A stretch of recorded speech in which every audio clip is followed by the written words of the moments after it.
Дали Груевски однапред планирал да побегне и да побара политички азил во земја која ќе го прими како бегалец од Македонија? Осудениот политичар постојано во сите судски постапки кои се водеа против него истакнуваше дека се политички монтирани процеси.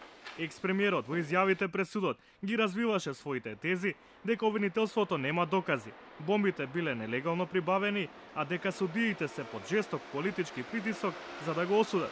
Во сите судски постапки против Груевски не беше изречена мерка притвор и тој речиси секогаш редовно се ја појавуваше во рочиштата. Поранешниот председател на Врховниот суд, Дани Илиев, смета дека од самиот почеток Груевски водел теза за политички прогон, за потоа да може да побара и азил. Тој пласираше теза дека ова е политичко судење и така. Еден од условите да добиете политички азил во друга земја, треба да кажете дека вие од својата земја бегате заради политички прогон. Тоа кога ќе оборзите, ќе видите како се е спремала работата. Како наводна жртва, Груевски јавноста ја извести преку Facebook дека добивал закани по животот и сега пред унгарските власти приложи аргументи дека во Македонија бил ставен под силен притисок на политичкиот опонент. Ова судење станува фарса и сите овие судења. Стануваат една тешка фарса и го кажав тоа што го слушнавте дека ако веќе ја донеле одлуката во глава според начинот како се водат судењата, се чини како да е донесена одлуката во глава, нека не нема третираат, нека си ја прочитаат пресудата, да знаеме што е. Нас ни закажуваат на неколку дена рочиште, а на Заев на 2 месеци. Вакви монтирани и политички судења не се паметат од почетокот на 20 век. Ни во турско, ни во српско, ни во бугарско, ни во комунистичко време.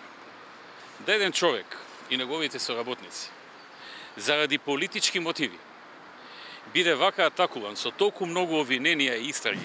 Едно од тезите на почесниот председател на ВМРО ДПМН беше и дека се прави се за да се дефокусира јавноста од решавањето на спорот за името со Грција. Ако тој, додека бил на власт, ги прифатил барањата на грците, немало да биде ставен во ваква позиција. Ако се согласев на се што сакаа грците, ќе се согласите дека друга песна ќе беше денес. Но јас сум човек со принципи, пред се и со достоинство. Тоа е мојот одговор. Некогашниот премиер ја искористи собраниската говорница да и се обрати на јавноста. Во функција на пратеник, исто така од Собранието на Република Македонија, тврдеше дека случаите се монтирани и направен е политички притисок врз судот.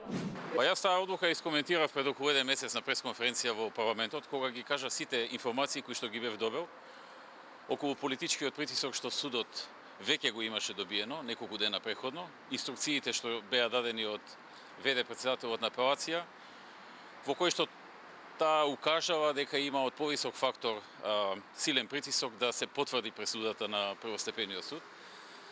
Како што знаете, станува збор за политички прогон, за политички монтиран процес кој што се тера. Груевски доби и одлука од Комисијата за заштита од дискриминација за наводно нарушување на неговите човекови права во судските постапки. Комисијата која ја предводи Александар Даштевски донесе мислење дека на Груевски му е нарушено правото на правично судење врз основа на личен статус како екс-премиер и лидер на политичка партија.